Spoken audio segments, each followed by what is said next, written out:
ethos dribbles down to all the saviors, Right. And same with Rick. Like the person at the top, like in a company culture, with Uber, Travis Kalanick or whatever his name is, he's a total asshole, and the whole company is infected with this, right. like sexism and everything.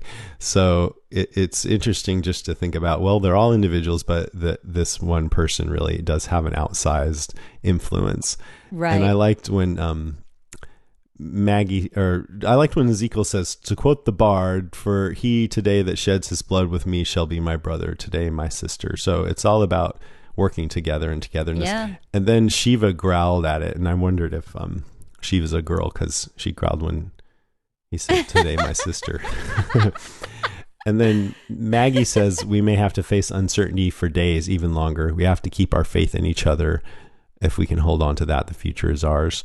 So that's all about togetherness and being, having faith in each other. I also wondered if that was foreshadowing that maybe they won't keep faith in each other or something like that, and it'll cause problems. And then the whole thing about passing on leadership, I feel like, is involved in that a little bit. Like if Rick's saying it's not about me, it's sort of about Maggie potentially in the future. Right. And Michonne sort of saying, I'll help you. Carl. Yeah, exactly. Yeah, so I like that. Just sort of Rick subverting his ego a little bit. That's I like it's it just too. It's a very likable thing to do, by the way. Yes, exactly. I completely agree. So this podcast, I would say, is not about me, Karen. It's about you. It's about us together, sharing power. That's right. Any notes? I do have some notes. The magic Polaroid camera on the dashboard of the car. What was that all about? Why did he take a Polaroid? I think he took a Polaroid because I think he's going to stick it in his pocket for later, and then he's going to wave it in front of Negan and say, when I had the opportunity to kill you, I walked away and showed mercy. Maybe. Okay. I don't know. But I've also read that I think one of our listeners said that the sanctuary saviors are all about taking Polaroid shots of zombie kills they've had and others. Like, didn't they take a shot of pulverized Glenn and pulverized Abraham? Yeah, I wonder if it was something like that. Yeah, exactly. I don't know, but it was weird. It was like, we have to go. Okay, I'm just gonna take this picture from this Polaroid camera that I found right here. So, kind of a funny little thing. Also, mostly new imagery in the opening credits. I was too excited to watch the darn thing. I didn't go over the opening credits, but I will at some point. A few new ones. Yeah. There was, let's see, Denai Guerrera over a sword hilt. I think that was new. Oh, okay. And Christian Serratos over a couple of semi-automatic guns. And there was Seth Gilliam over this like big water drainage pipe or something. I'm not sure if that has any significance, but there were a lot of the same ones too, like Rick over his gun, and so they just mixed it up a little bit. Oh, okay. Yeah, and then Elena Masterson over the big satellite dish for some reason. Last season it was a boat. She is a dish. That's good. Chandler Riggs, his voice is deeper. It was kind of cute. Baby. Yeah, his voice is deeper. Dad. I thought it was sweet. The couple, Eric and Aaron, fighting side by side. That was nice. And Don't get finally, used to that. What? Is that some sort of spoiler? If I had to pick my who dies first, if I was going to enter, I'd say Eric. Hey, it's got to be somebody. I don't want it to be him. I don't want it to be any Aaron, of the people then. I love. Yeah, okay, fine. Whatever. No, I love that guy. Also, did you get a chance to see the Red Machete No, short? how was that? It's good, actually. Really? It's funny. Yeah. I gotta check it out. It was tiny. It was a teeny tiny For little... people who don't know, there's little interstitial 1 or 2 minute vignettes, episodic vignettes in during the commercials this year. It's called Red Machete, and it follows Rick's machete around from owner to owner or something. It was kind of funny. Don't tell me what it was. I want to see. Okay, but it was funny, and it was something we can all relate to. Okay, I'll watch it, and then we can talk about it next time. Okay, sounds good. All right. Good. How about you? Any notes? The logo is more fucked up. I'm not sure that it's deteriorated. I think it just looks uglier. I think they realize that if they keep deteriorating it, It's it gonna will be just nothing. be nothing. I got to take another look, but Yeah. they might. Sometimes I feel like people might listen to our podcast because then there's stuff on the show that reflects what we said, but that's probably just my ego, and it's not about me. It's not about me. It's about us, Jason. It's about us. And then I really liked Tara's orange sunglasses. Those were cool. With the red licorice. Yeah, I just Yeah. like that. That's so her to have this like bright. Yeah. Yes. Agreed. So, all right, that's good. I think we All did right. a good job. Let's take a little break. We'll be right back with more to come.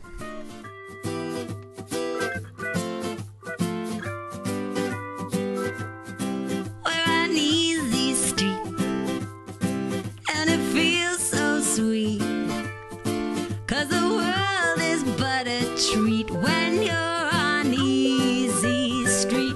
And we're breaking out the good champagne, we're sitting pretty on the gravy train, and when we sing every sweet refrain repeats right here on easy street. It's a moment in the sun, and it's only just begun. It's time to have a little fun, and we're inviting you to come and see why you should be on easy street. Yeah, we got a front row seat. Oh, to a life that can't be beat right here on easy street.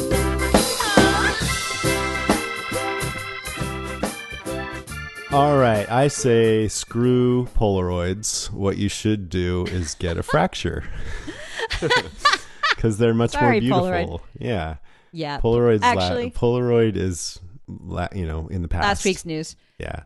The If you future wanna is talk about fracture. The future is fracture. So what is a fracture? Well, you upload your picture to fractureme.com.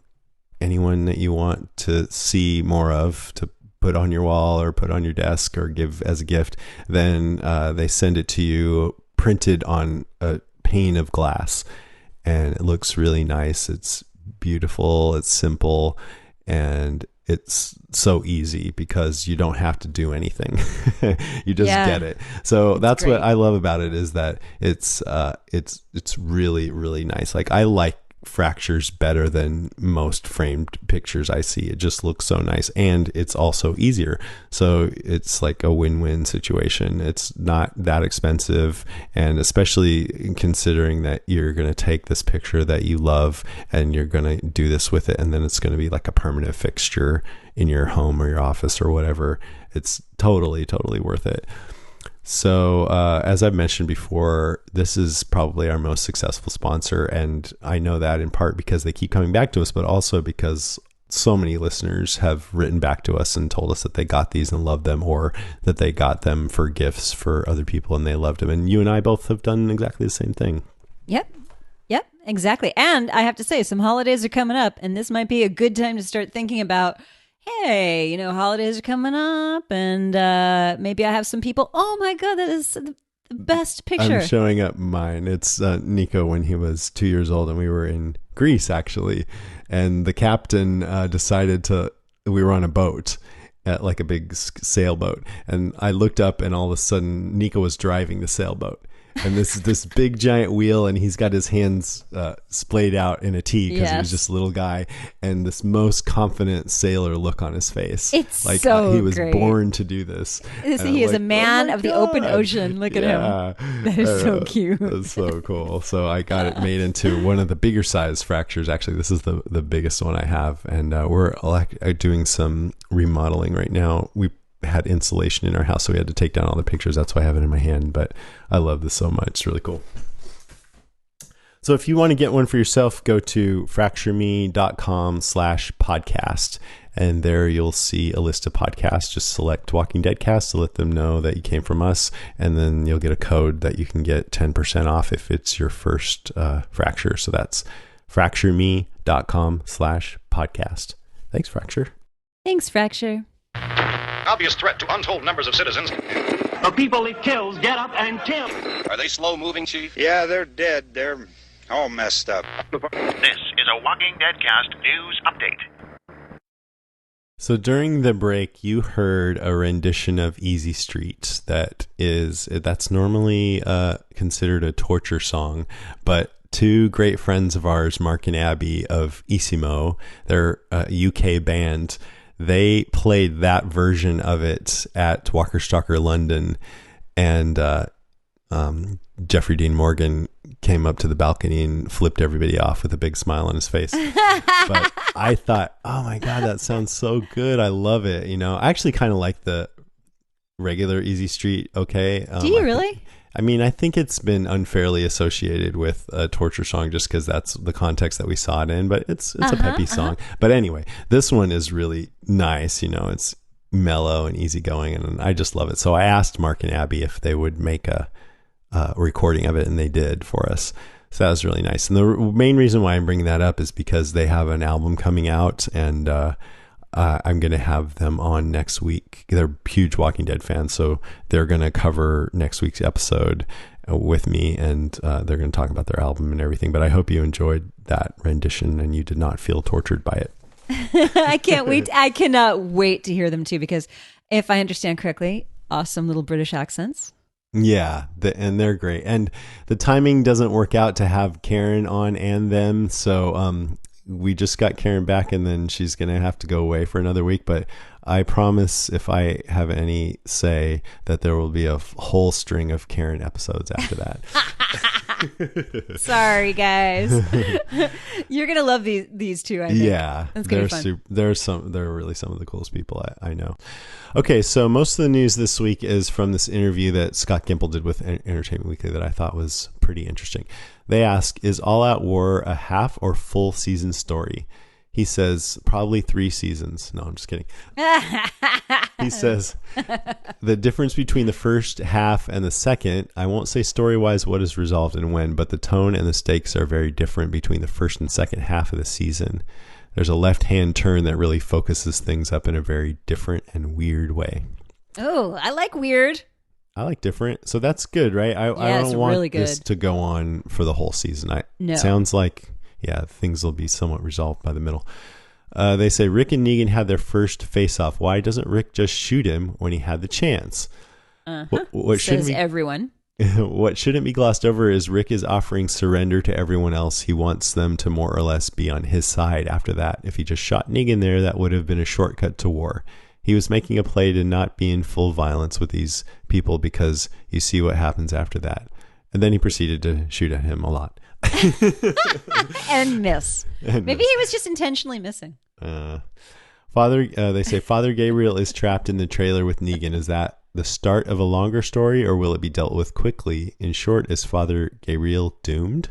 Well, this is a little spoilery, so should I not read the answer? Don't read the answer, man. Okay, if you want to hear the answer to that, go to the Entertainment Weekly article with Scott Gimple.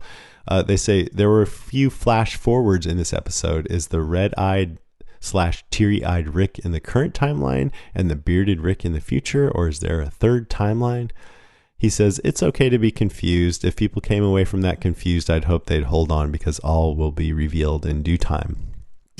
Which basically means it says nothing. Yeah, but I can appreciate that. I think this is going to be kind of like the Breaking Bad season 2 where they were showing the teddy bear with the eyeball. And you're like, what the fuck's going on? And then as time went along, it became revealed. We don't have to know everything right now. You know what I mean? It can be revealed out artfully.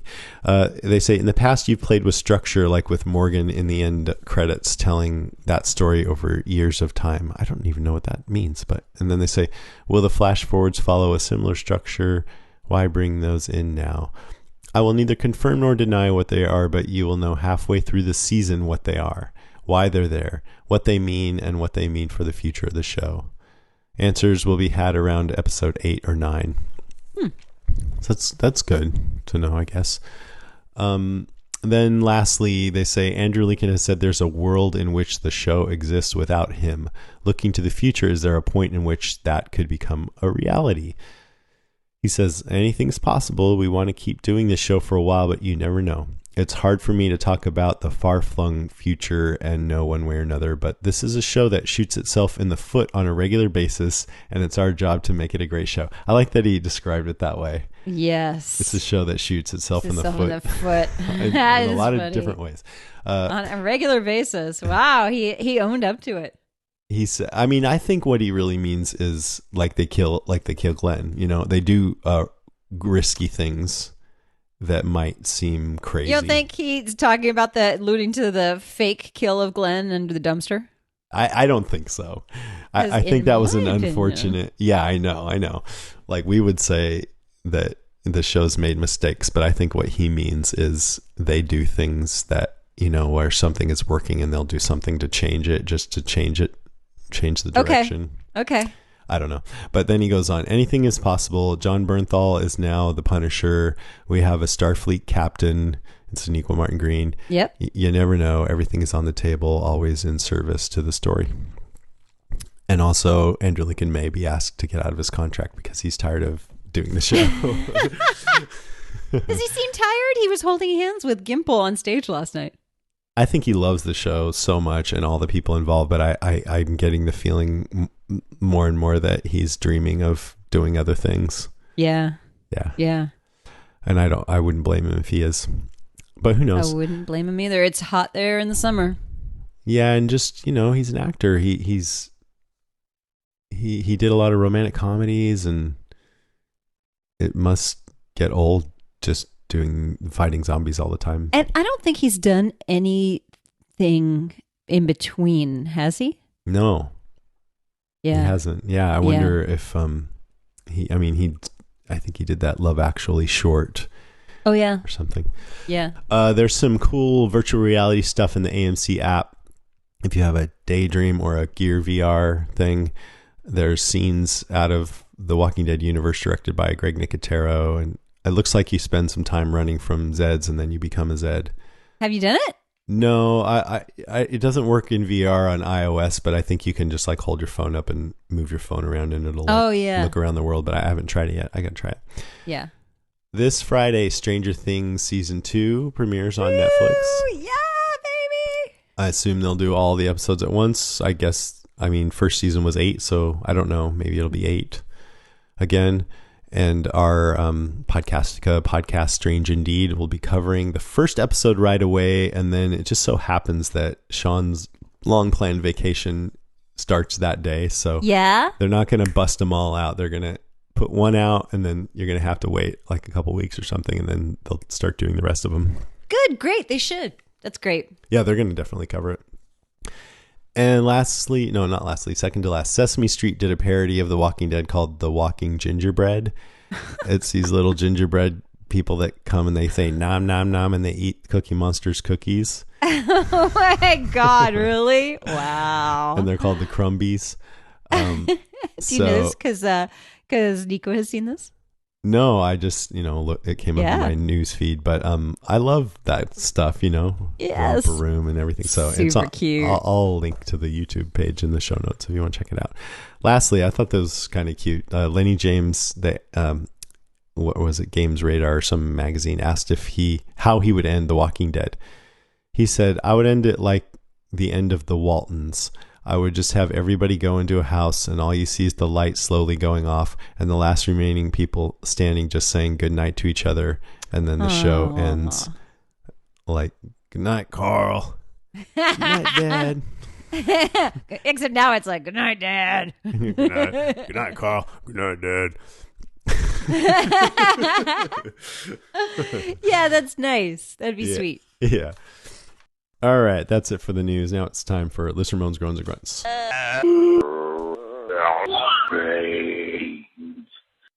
All right, this first one comes from listener Jillian Moreau, who writes, amazing premiere from start to finish. I loved it, and watching it with 6,000 other people, including Rima, Jason, and Karen, the other Karen Shi, made it memorable. Gregory, you asshat. Carl reliving that famous pilot episode scene that Rick had. King Ezekiel nailed it with his speech, and so did Rick and Maggie, actually. Daryl blowing shit up was beautiful. Yep. Especially that Walker shot. I love the humor at times, and overall just seeing all of our faves kicking ass once again. So glad to have our show back. Yeah. Yeah. It was so really fun to hang out with Jillian and Karen and Rima. Yeah. Kristen Howell, who's an awesome kick-ass Game of Microphones podcaster. She's guested with Duncan a couple of times now. Says, what a great way to kick off the season. The high I felt the entire episode is such a difference to the feeling of having my nose shoved in horse manure from last year. Agreed. The build-up was perfect. The release was exceptional. I'm very excited about this season. I'm such a sucker for payback and retribution. Oh my God. And that is exactly it. The feeling of having your nose shoved in horse manure from last year. Yep. That's right. Yeah. Over and over again. Horse manure's not too bad. They're vegetarians. Karen Chu writes, my top 5. 1, the homages. Carl at the gas station, the overhead shot with the walkers clawing at Rick's tank. Now Negan and Father Gabriel in the trailer. 2, the cinematography on the show is so damn good. Rick in the sun, halo, the composition when they killed the tree outpost savior. Yeah, I love that. The long shot of the 3 communities coming together, Eddie and Danielle, question mark, we don't know if that's her name, Enid and Jerry, then Rick and Maggie. 3, Mercy, the episode title. Rick utters it towards the end, and we find out what he means later on. But I was also moved by Carl's mercy in leaving the canned food for the man at the gas station. Carl had calcified himself after Lori, so it's good to see his return to humanity. Yeah, I completely agree. 4, non-linear storytelling. I'm intrigued by it. It seems like there are 3 or 4 different timelines now. If done right, will cover lots of ground, and there were definitely cool comic references that I'm excited to see realized on the show. And 5, The Walking Dead Zedhead family. I couldn't have asked for a better group with whom to watch the premiere. It was awesome sharing my enthusiasm for the show with 5,000 other deadheads at the Greek Theater, and doubly exciting to meet our fearless leader, Jason, the lovely Rima, Joe, and Jillian. We became thirsty and hangry zombies while waiting to get into the event, and then cheered, gasped, and booed and groaned together during the episode. So much fun. Honorable mention, Hilltop's official declaration of Maggie as the leader. Yeah. So did you guys get food when you were in the Greek? Yeah, but Karen went there early in the day to get in line. No. And she held our place. And then, we showed up at various times, and then we all stood there for hours and hours waiting to get in. And then they'd herd us into one area and then leave us there. And people were crowding close together. And as we were standing in line, some people were walking up next to us and crowding up to the front. And everybody was starting to get all aggravated by it. So it was a tense situation, but it turned out fine. Did you get good seats? And it was nice to hang out with those guys in line. Time went by fast. Yeah, we got pretty good seats, right in the middle, a little bit back. But they should have given you guys. They should have had arranged seats. And I didn't. Nah, it was free, so it was great. Okay. I didn't realize it was free. That's nice. Bridget Najur says, holy speechifying. I'm so happy The Walking Dead is back, and I'm not usually a tough critic of the show, but starting with a rallying cry speeches kind of made me roll my eyes. Yeah. Also, I love those. I was totally taken in by it with Ezekiel and everything Rick was saying. Also, shout out the Terra. I love everything about that character. I really hope they find a rhythm and keep this season fresh. Can't wait to hear your thoughts. It's nice. Kristen Vitals. I like that the story progressed. I didn't like how they showed it. The skipping around between places and times in the war storyline, along with Rick's daydreaming. Was that what it was? At least the daydream had the visual, softer focus. Anyway, it's The Walking Dead, and I love it, and I can't wait for next week. Yeah, not everybody liked that. Kay Deer says, I was waiting to see Madison Clark walk into Rick's daydream with Christmas dinner. That's from a vision that was on Fear recently, where she imagined this awesome future. So it very much aligns with that. That's funny. Kristen again says, I still can't figure out how the crossover is supposed to happen, but apparently by the end of 2018 it will. Yeah, so Kirkman said the crossover will happen in 2018, which means it will either be in the last half of Walking Dead Season 8, sometime in Fear Season 4, or the first half of Walking Dead Season 9. And I predict it will be in Fear Season 4 because the whole point is to get more people to watch Fear, so they'll take some beloved character and put them in Fear. And I have a pretty good darn bitch nuts an idea who that'll be. Nice. It's all speculation, but yeah. Santos S. Sanchez says, loved it. Nothing is more satisfying than watching the comic come to life on screen, most notably the Gregory reveal. The homage to episode 1 of Carl was also cool. I'm so stoked the show is back and look forward to the upcoming season. Woo. Heart, walking man, skull. Yeah. Larry Blake said, it was cool, although the metal they had fastened to the cars would not stop any bullets. Yeah, I thought about that too. Yeah. The Talking Dead is excellent, almost better than the show itself tonight.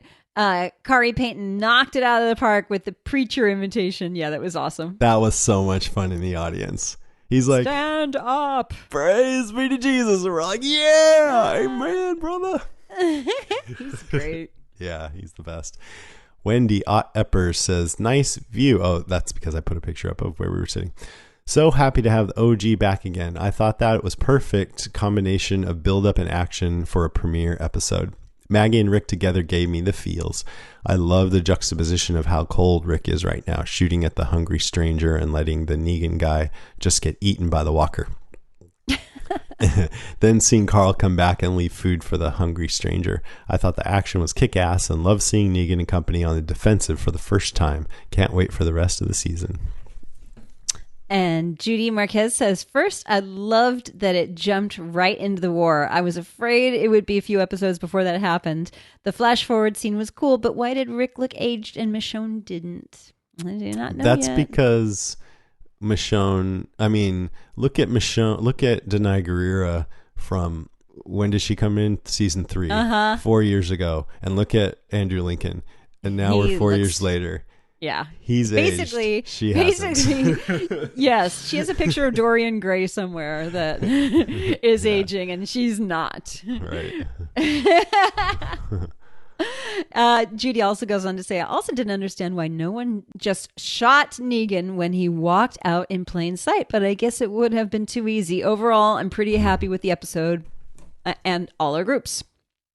Alexis says, when Rick and gang pulled up and Negan came out, he could have easily shot him like multiple times and didn't. He even said he wasn't going to spare him. So start shooting. I know, for God's sakes. Oh, God. Rick Montavon says, did we just see a flash forward giving us a small taste of the time skip? Or was all that just playing in Rick's head? Seeing the start of the Alexandria fair really gave me goosebumps. We don't know, but I hope it's real. Adrian Montagnier says, I'm happy Jason finally saw a Talking Dead. Yeah, that's true. I thought about that. That's funny. I've seen it before a handful of times, but not often. Randy Pinnock says, am I the only one that thinks that this is the end for Rick? Michonne telling Carl that Alexandria is his. Rick saying he's going to follow Maggie, I guess showing she will be the leader of Hilltop. And last, another one bites the dust, playing every time Rick dreams of the future. Yeah, that could be. Maybe they're foreshadowing his death. Oh, yeah. As much as I say I understand Andrew Lincoln might like to move on, I would hate to see that. Yeah, I would too. Okay, email from Mads Thompson from Denmark. Hey! Hello, Jason, Karen. Let me start out with, we are back. Just finished the episode with my friend Anders, and we were both excited through the whole episode. That's awesome TV right there. Rick is becoming a badass again, and the look on Negan's face said it all. He didn't expect that from him. Glad to see his smugness getting some beating. This season is going to be absolutely awesome. I hope you both are doing okay, and I hope you both enjoyed my gift. Yes, Mungy Tuck. To you can't be explained. Have a great day, and don't get bit or trapped. Yeah, we love our frying pans. Have you tried yours yet? Yes, it's fabulous. I love it so much. It's a scan pan from Denmark. It's really good. Mungy Tuck. Okay, baby. a couple of calls. This one is, I couldn't figure out the name, but here we go. All right, guys. The best thing about the season starting is that your podcast for The Walking Dead get going again. So welcome back. Thanks, baby. I do not have rave reviews. over this. This is the 30A dude, Northwest Florida. I kind of hated the episode last night. There was so much build up to nothing. Started off with the speechifying on the back of the trailer, the three-headed monster of speeches. All I could hear the entire time they were talking, or not talking, because it was not really words at times, was Jim Belushi from Animal House, Bill, whatever his name is, from Independence Day, maybe some Braveheart, let's win our freedom, take back the night, all that. Those are all incredible speeches. Very cliche. And so then it's, all right, let's go and snipe from miles away all of the people that are guarding the Saviors and Negan, right? And so now we're shooting people from long distances. Uh-huh. And then they clear the path to get all the way up to that area where they were. And they knock, and Negan comes out. And somehow nobody can shoot from about 50 feet away and go ahead and cap Negan's ass head off. And then, while they're not shooting him from 50 feet away, they proceed to have the, you throw the punch first. No, you. And then they do the countdown like they put Negan in timeout. And then they start shooting, and apparently from 50 feet away, you can't shoot somebody with about 100 rounds. It was pretty weak, guys. I was very disappointed in this episode. It was kind of a wasted episode, and I'm usually pretty on par with just happy that it's back on TV. But that was not a good episode. I really hope they're building up to something different.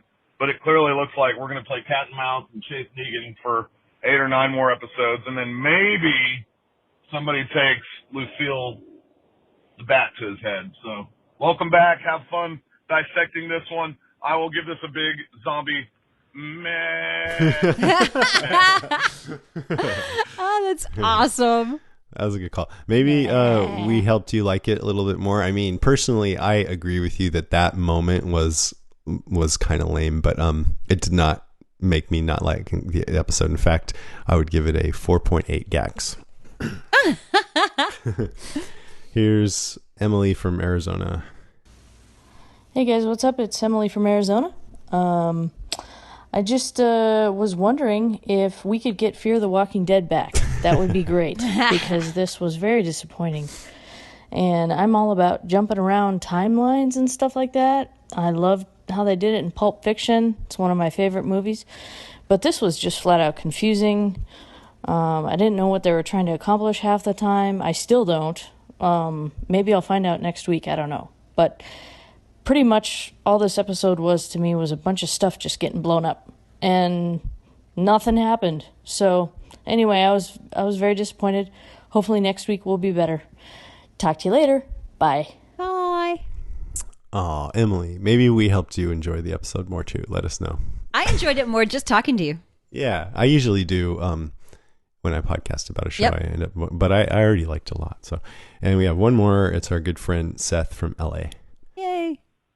Hey, this is Seth from LA. Hi, Seth. And I'm calling to say, thank God! Oh my God, what a season last year. And they owe us. And the first installment was beautiful. Hope you're all good. Zombie sound. Ooh, nice. Classic. That's like zombie classic. Sound a little sick there. They do. They always sound like that. No, it's good to hear from you. Good. I'm glad we had a call from somebody who liked it, like me. Now we're going to go to Comic Talk with Mr. Blog and Gracie Lou. Take it away, guys.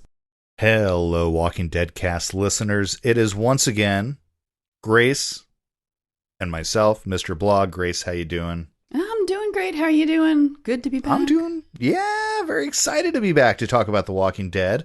And specifically, this episode, Season 8, Episode 1. I think it's called No Mercy, if I believe correctly. And man, we have quite a few things to talk about that were lifted directly from the comics. Yeah, I was kind of excited to see some of those similarities. Absolutely. Why don't you go ahead and get us started? What's one of the things that you noticed right off the bat? Okay, well, and I'm sort of out of order here, but one thing I did like to see, though I was a little maybe slightly disappointed that wasn't delivered by Andrea, but we get the little talk between it was Michonne this time and Carl, and about how, you know, she's going to stay there and help Carl defend the place, and the whole back and forth between them, and, you know, this is your show and all that. Very sweet. And I remember when I read All Out War the first time, and that scene between Andrea and Carl, and, you know, you have much the same feeling between Michonne and Carl, just that loving, that family sense between them. And that was great to see. I think even with a different character, it kind of carried over well. Agreed. Now, one thing I want to throw out there, I want to save a couple of things that we're going to talk about until maybe towards the end of this little segment. That'll be an extra spoilery section, specifically about what seem to be those time jump moments. Okay. I have some thoughts that I want to share about that I'd rather wait until the end of this, and like I said, it could be a little more spoilery. Okay, sounds good. People to jump ahead. Let's go back to even the speech Rick is giving in the truck. Well, shit, that's straight out of the comic. I mean, that is exactly in there. He's even in a truck that looks exactly like that. I was kind of surprised. Today I went back, I opened up the old hardcover books. I'm really excited to open it. And I'm like, wow, this really happened just like this, you know, in so many different ways. And I thought they did a great job of that. Yeah. I love when we get the visuals and, you know, then so much of the same dialogue going on. Yes. So we have the Rick speech, and then throw out something else, because then at that point we have the Fare Thee Well with Carl's taking control of everything, and that's very sweet. Well, I mean, the confrontation between Rick and Negan. I mean, how, you know, there's a lot of added material really to you know, seeing the setup, and it really did seem a lot more controlled and put together in the TV show than what they have here. But it, you know, it's genuinely the same feel to it with Rick approaching. Go ahead. No, I was going to say, it seemed like something that I've really said about the show versus the comic for quite some time now, is the show does a better job of setting situations up. And in the comic, I think they had planned this out, and they had, you know, there's a lot of dialogue saying, you know, oh, we're nervous as hell about how this is going to work out. So they that was exactly what they planned, but we now get to see, you know, thanks to Daryl Dixon and being able to, you know, Daryl Dixon plus explosions. It's kind of like, oh, well, that's how you get viewers, right? He's making shit blow up. So, woo! Yeah, but it was in the TV show, they really gathered the walkers, as opposed to here, they're mostly just relying on the sound and getting the walkers that are close by the attention of them.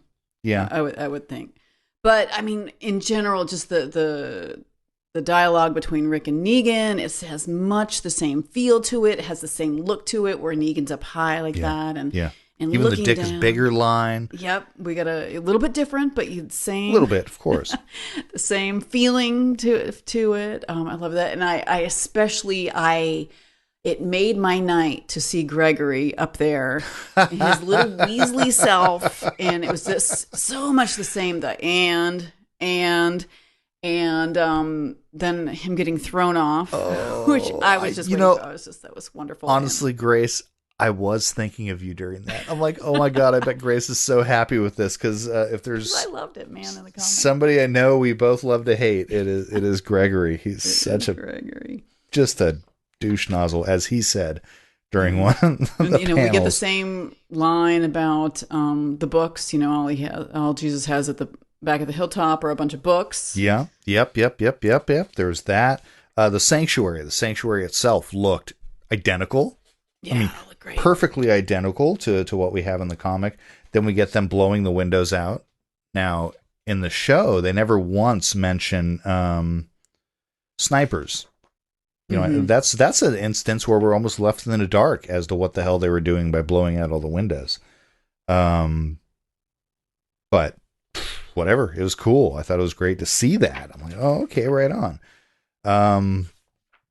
Yeah, man, I was sort of just thinking, just making more noise, kind of thing too. I think so. Well, the comic, that's one thing. But as I was reading through it today, I'm like, oh, they make a big deal about snipers and blowing out the windows for that. But it does make sense for the Zeds as well to be showing up. So I thought they did a great job of it. Yeah. It worked. They also showed up in buses as opposed in trucks as opposed to, I don't know, armored vehicles. Corollas. Yeah. It was good.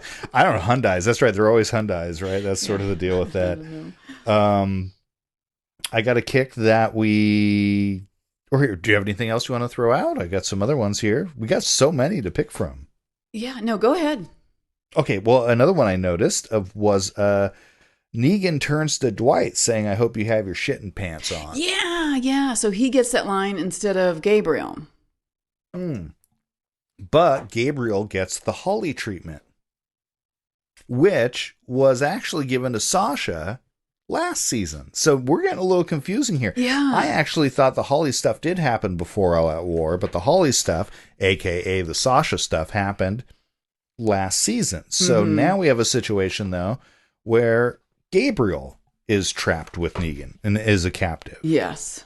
So this is a little bit of a little tweak, a little twist that we have no idea what's going to happen with it. So we'll see what goes on with poor Father Gabriel.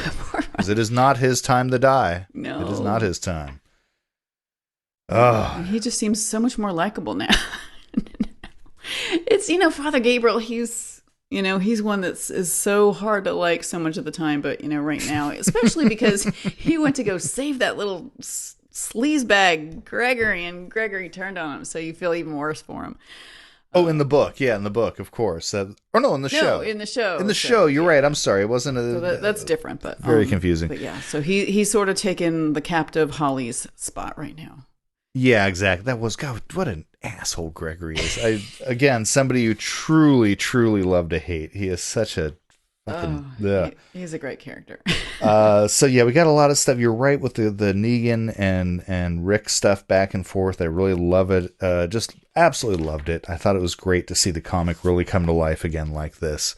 I cannot wait to see where they're going to go with it. Ooh, we got some good stuff coming, because really, before we got started, I was flipping through All Out War again, and it's good. And this is where isn't this the arc where we really started covering it? This is it. This is exactly where it was. It was this issue 115, that we began under the comic covers as a segment on the Walking Dead cast to compare what was happening, to talk about what was going on in the comic concurrently. So, I don't know, holds a special place in my heart. Yeah. And on that note, I will say, everybody, go listen to Under the Comic Covers. You can find that at iTunes or underthecomicCovers.com. And of course, that's available on Podcastica Network. So visit podcastica.com. A little bit of self-serving promotion there. Why not? Grace, ready to give this back to Jason and Karen? I thought we were going to get into a little spoilery territory. Oh my goodness, you're right. Okay, I totally avoided a couple of big moments here. So I wanted to talk about what I see as being the two. Oh, spoilers, folks. If you really don't want to know what's going to happen, if you're not current on the comics, in the near future, if you're not current on the comics and you don't want to know what's going to happen in the near future of All Out War, really skip ahead, please. So we got two big time jump forwards, right? Yeah. And I think a lot of people didn't quite notice what the middle one was, which I think was very much the very last day of the war, where we see Rick with his it took eyes me all red. Probably to flash like 2 or 3 times for me to understand exactly where it was, and that I assume is when Rick gets his leg injury. Well, I'm thinking it might be because you keep. Yes, I thought that was the case, but then he was also then right at a grave. I'm thinking that he's at the grave of maybe Morgan and Carol or some other character, but I definitely think it's going to be Morgan, because I think all of Morgan's all life is precious thing is really going to weigh heavily on him at that moment. And that's what's going to inform. You've been kind of calling that for a while. That's where he's going to get that philosophy kind of from Morgan. Yes, and I think he's going to be there at Morgan's grave, thinking upon that philosophy, and that's what's going to inform his decision to spare Negan. And of course, we've got the leg injury, which we then see does follow through into the real time jump, which I was elated to see. God, but he looks so terrible. He looks looked even dumb. worse than the comic. He looked dumb as hell. I'll give you that one. But I'm sure they'll correct that by the time we actually get there, and it'll look a lot better. But maybe. But you know, the leg injury happens because we see the cane a couple times. See the cane. He's limping. He's limping along. We see a lot. You know, I'm of two minds with this. I really appreciated it for comic viewers, the way this episode is structured. And I wonder whether or not the entire half season is going to be structured like this, with flashbacks going back and, you know, throughout the whole season, where a half season where we kind of eventually converge on that final moment with Negan.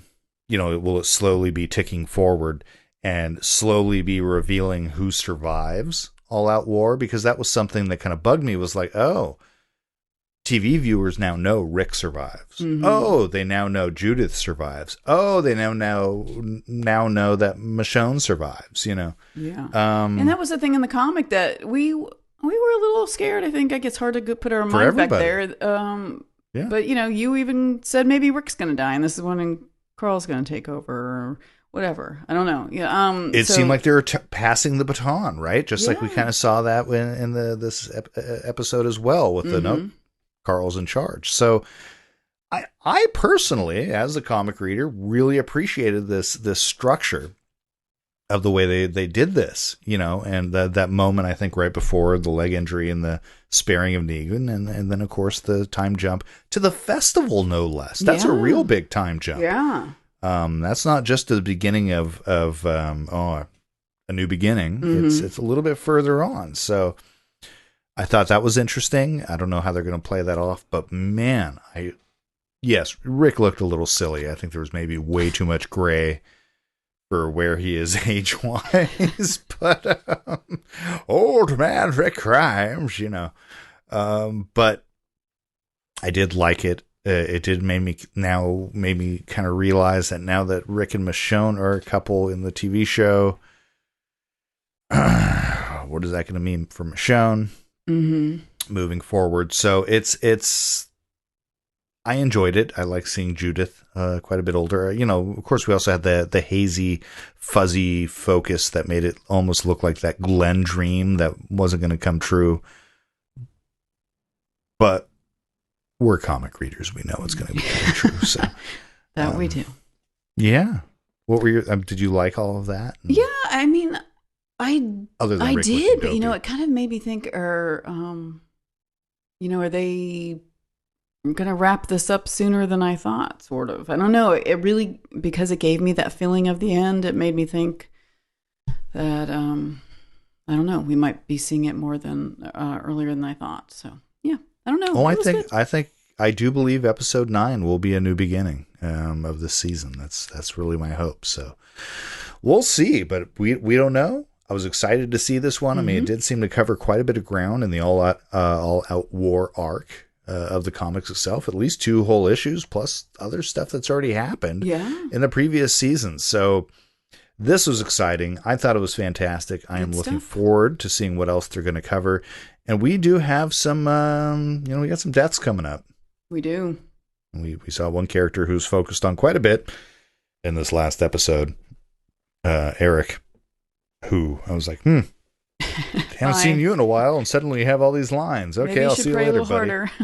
Pray a little bit harder. And also, Weird Al Yankovic. Another one rides the bus. I would not have expected Weird Al. That was a little weird. Did Judith like it? Was it playing at the festival? What was going on there? So I was a little confused with that. Would Judith know what a bus is? I guess she would. They're used as, armored vehicles. So, Grace, I think we've pretty much compared the comic to the show. I think we have. All right. Well, we covered this one a lot. Thank you guys so much. Jason and Karen, now really seriously, back to you guys, and we'll see you next week. All right, we're back. Thank you so much, Mr. Blog and Gracie Lou. And now it's time for that special segment that I mentioned at the top of the show. This is my 10-minute interview with Lauren Wilson, who is the writer of The Walking Dead, the official cookbook and survival guide. I totally dig this book, and you can hear it in my interview, and I think you guys are going to enjoy it. So here you go.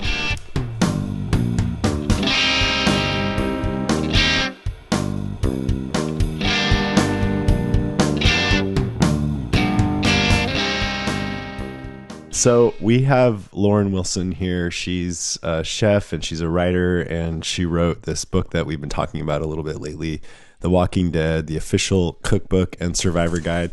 And I have a copy, and I've been looking at it over the last day or so, and it's awesome. Thank you. It's so cool. So thanks for coming on and talking about it. Absolutely, my pleasure. I just hearing the concept of this book, it sounded fun, but not until I started leafing through it did I realize how great it is. Because going through these and remembering from the show and realize you can make them and eat them yourself is really thrilling. And I think just like we think of these iconic objects on the show, like Daryl's crossbow and Michonne's katana and Carl's hat and stuff, but the foods are, I didn't realize, almost equally iconic, right? Yes, absolutely. And okay, two things. One, thank you so much for saying that, because I know that you are a true Walking Dead fan, and it's so wonderful to hear that you are enjoying the book. Like, that is, the fans are who I wrote the book for. So I'm getting a real thrill out of it. Yeah, I can tell. Yay! That's awesome. And then the second thing was what we're talking about, iconic images from the show. Yeah, and the food too. And the food too. Yeah. So your comment that, you didn't realize there was so much food in the show, I've been hearing from lots and lots of people as I'm talking to fans. And I mean, it makes total sense, right? Because no one's watching The Walking Dead for the food. So it's easy to just miss those food moments. Yeah, you don't think food goes along with zombies. It doesn't sound right. Yeah. Right. Exactly. But as it turns out, and as you've seen, as you've been looking through the book, there are lots and lots and lots of food moments in the show. So I did my very best to capture all of them and put them in there. Did you try to get them all? I tried to get them all. And you must be like a huge fan, right? Already. I am. I'm a huge fan. I've been a fan. I am a fan of the comic books, but that's kind of was my introduction to it. Okay. To the world, and I've been a fan since. Actually, to be perfectly honest, so the reason I was able to write this book is because I had already written another zombie apocalypse cookbook, right? Called The Art of Eating Through the Zombie Apocalypse, and it was The Walking Dead, the show, AMC's Walking Dead premiering and proceeding to explode in the way that it did, that really pushed me to write my first book, because it was an idea that I had kind of been sitting on for a few years. And I was like, I don't know, are zombies just kind of a flash in the pan? And then The Walking Dead happened, and I was like, oh, okay, I should get on this. So, it's really lovely to kind of come full circle and be able to write the book for the show. It's amazing. It is amazing. What is it about you that makes you obsess over what you would eat in the zombie apocalypse? I don't think there's anything about me that makes me obsessed about what I would eat over the zombie apocalypse, except for the fact that I was a zombie fan and I'm a professional cook. And, okay. Yeah. I mean, so the idea for my first book it wasn't even my own. A friend of mine said to me, "You're a zombie nerd and you're a food nerd. You should write a cookbook for the zombie apocalypse." And so I thought that was a really cool idea. And I was like, yeah, that's amazing. I should definitely do that. And then it wasn't until I kind of sat down and started to flesh out the book that I realized that what I was actually doing, I'm writing a cookbook for the zombie apocalypse, but what I'm actually doing is writing a culinary focused survival guide.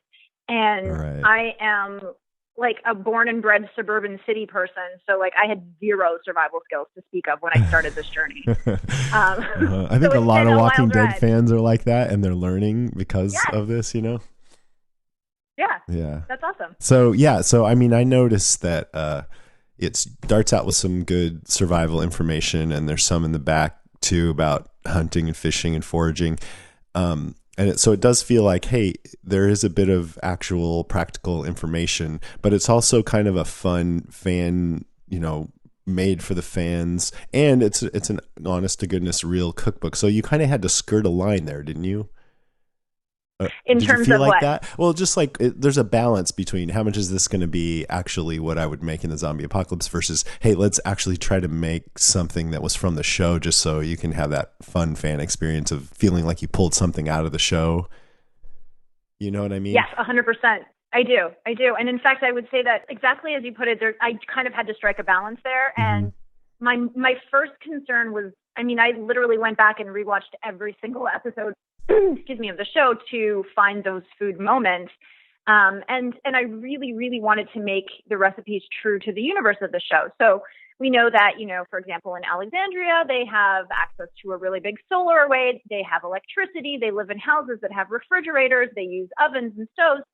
So, recipes that kind of came from that, inspired from that location and that time in the show would be a little more, a little less apocalyptic, if you will, because there were some access to modern conveniences. Mm-hmm. So I really tried to make it true to the show. And then also there are kind of two kinds of recipes in the book.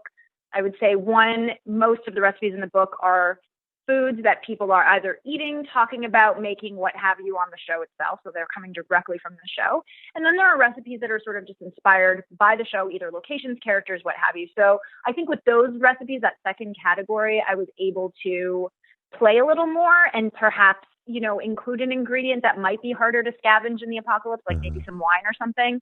But again, like you said, I wanted to make some recipes that would be Walking Dead, like very obviously Walking Dead themed and inspired and felt like they came from the show, but perhaps not, hardcore apocalyptic, if that makes sense. Yeah, absolutely. And I just want to mention a few of these just so the audience gets an idea what I'm talking about. I mean, I think the most iconic one that everyone probably thinks about is what do you think I'm going to say?